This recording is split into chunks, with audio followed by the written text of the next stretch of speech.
Putin ने चीर डाला, नाटो युद्ध शुरू।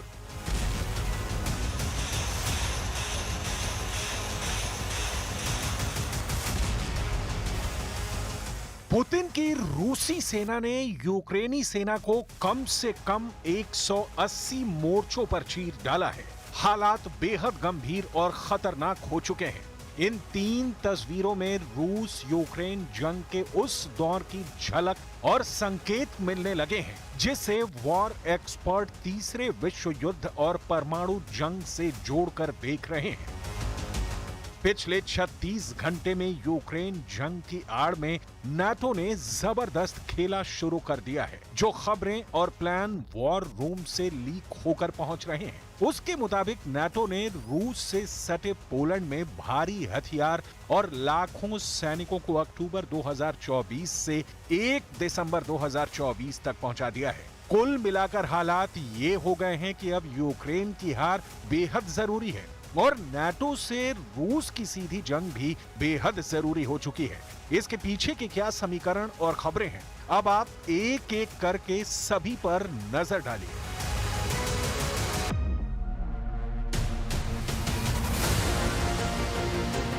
पुतिन ने 20 जनवरी 2025 से पहले पूरे पूर्वी यूक्रेन पर कब्जा करने का प्लान बना लिया।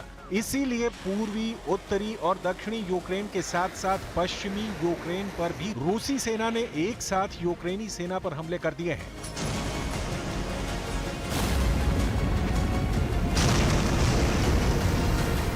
दूसरी और सबसे महत्वपूर्ण खबर यह है कि ट्रंप और पुतिन के याराना के चक्कर में नाटो के देश बुरी तरह से फंस गए हैं। अब अमेरिका के बिना जर्मनी, फ्रांस, ब्रिटेन और पोलैंड ने ऐसा जंगी चक्रव्यूह रचा है जहां नाटो देशों पर रूसी सेना के हमले शुरू हो गए हैं। जरा ये तस्वीरें देखिए। रूस के खिलाफ नाटो सैनिकों की जबरदस्त तैयारी पोलैंड और बाल्टिक देशों में शुरू हो चुकी है। तस्वीरों में साफ देखा जा सकता है कि नाटो देशों की पैदल सेना से लेकर भारी हथियार रूस से सटे नाटो देशों में पहुंच चुके हैं। कुछ खबरों में दावा किया गया है कि नाटो के लाखों सैनिक, हजारों मिसाइलें, सैकड़ों टैंक और तोप रूसी सेना पर हमला करने के लिए तैयार हैं।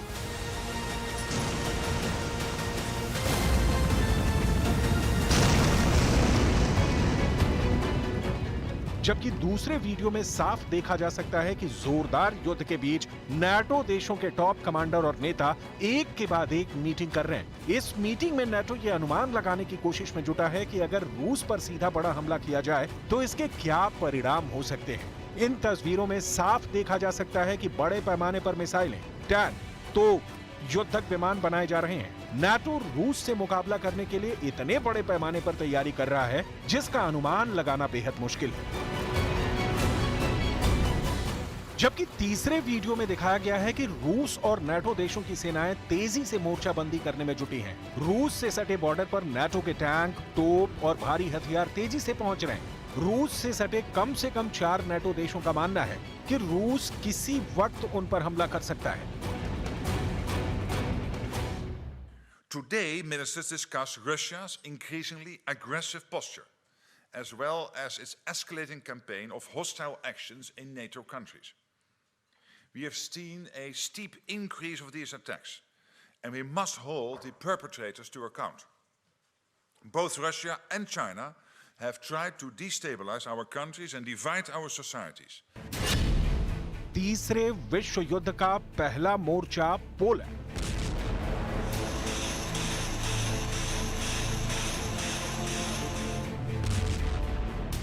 अब हम आपको दिखाने जा रहे हैं कि कैसे पोलैंड से लेकर जर्मनी तक रूसी हमले शुरू हो चुके हैं। जर्मनी पर हमला। पश्चिमी मीडिया का दावा है कि रूसी युद्धपोत ने जर्मन सैन्य हेलीकॉप्टर पर गोला बारूद से हमला किया है। कुछ दावे किए जा रहे हैं कि जर्मनी के हेलीकॉप्टर पर उस वक्त गोला बारूद से हमला किया गया जब वो रूसी युद्धपोत के नजदीक पहुंच गया था। खबरों में यह भी दावा किया गया है कि रूसी युद्धपोत से जर्मनी लड़ाकू हेलीकॉप्टर पर सिग्नल गोला बारूद से हमला हुआ है। जर्मन समाचार एजेंसी डीपीए ने सूत्रों के हवाले से कहा कि रूसी जहाज से चालक दल ने बाल्टिक सागर के ऊपर जर्मन विमान की ओर गोला बारूद दागा है। इस रूसी हमले के बाद से जर्मनी दूसरे विश्व युद्ध के दौरान के अपने बंकरों को फिर से बेहतर बनाना शुरू कर दिया है। इसके अलावा पोलैंड रूस को सीधी चुनौती दे रहा है, ऐसे दावे किए जा रहे हैं। वहीं बाल्टिक देश एस्टोनिया, लातविया और लिथुआनिया भी रूस के हमलों से निपटने के लिए एड़ी चोटी का जोर लगा रहे हैं। दावों के मुताबिक पोलैंड में 1,20,000 नाटो सैनिक जमा हो चुके हैं। फ्रांस की स्पेशल फोर्स के लगभग 6,000 स्पेशल कमांडो पोलैंड में मौजूद हैं। इधर रूस ने बेलारूस में अपनी इस्कंदर मिसाइल 5 महीने पहले ही तैनात कर दी थी। खबर ये भी है कि अगर पोलैंड की तरफ से रूस पर हमला होगा तो बेलारूस की तरफ से यूक्रेन पर, और रूस और बेलारूस की सेना मिलकर बड़ा हमला कर देंगी। नाटो की इस चाल पर ट्रंप की मुहर नहीं लगी है, ऐसा दावा किया जा रहा है।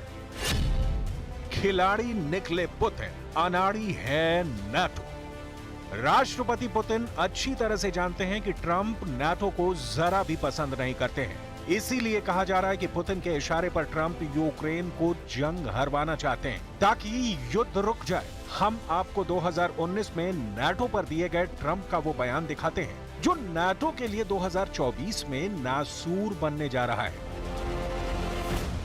अमेरिका के वरिष्ठ प्रशासनिक अधिकारियों ने 2019 में द न्यूयॉर्क टाइम्स को बताया कि ट्रंप ने बार बार नाटो की आलोचना की थी और राष्ट्रपति पद पर रहते हुए उन्होंने कहा था कि वो नाटो से अमेरिका को हटवा देंगे। विशेषज्ञों का कहना है कि ट्रंप नाटो से अमेरिका को बाहर निकलवाएंगे। इसकी संभावना बहुत कम है, लेकिन ट्रंप नाटो को अमेरिका पर एक बहुत बड़ा बोझ और बेकार का गठबंधन मानते हैं। फरवरी 2024 में ट्रंप ने नाटो पर कहा था कि वो रूस को नाटो के उन सभी देशों पर हमला करने के लिए प्रोत्साहित करेंगे जो गठबंधन के लिए वित्तीय प्रतिबद्धताओं को पूरा करने में विफल रहे हैं। उस वक्त बाइडेन प्रशासन ने ट्रंप की इस टिप्पणी की निंदा करते हुए इसे भयावह और बेतुका बताया था। Зокрема, постачання зброї від партнерів – це пряма залежність. Чим більше вогнева сила нашої армії, чим більше у нас технологічних можливостей, тим більше зможемо знищити російського наступального потенціалу і захистити життя наших воїнів. इधर अमेरिकी मीडिया CNN के साथ बातचीत में नाटो के पूर्व कमांडर जेम्स स्टावरिड्स ने जो भविष्यवाणी की है वो हैरान करने वाली है। जेम्स स्टावरिड्स ने कहा कि रूसी राष्ट्रपति व्लादिमीर पुतिन यूक्रेन के 20% हिस्से पर पूरी तरह से कब्जा हासिल करने के बाद जंग रोक सकते हैं। सेवानिवृत्त एडमिरल स्टावरिड्स के मुताबिक हालांकि पुतिन यूक्रेन के सिर्फ 20% हिस्सा लेकर खुश नहीं होंगे। जेम्स स्टावरिड्स ने कहा कि पुतिन यूक्रेन के 20% हिस्से से नफरत करेंगे, ठीक वैसे ही जैसे यूक्रेनियन अपने देश के 20% हिस्से पर पुतिन के कब्जे वाले हिस्से से नफरत करेंगे।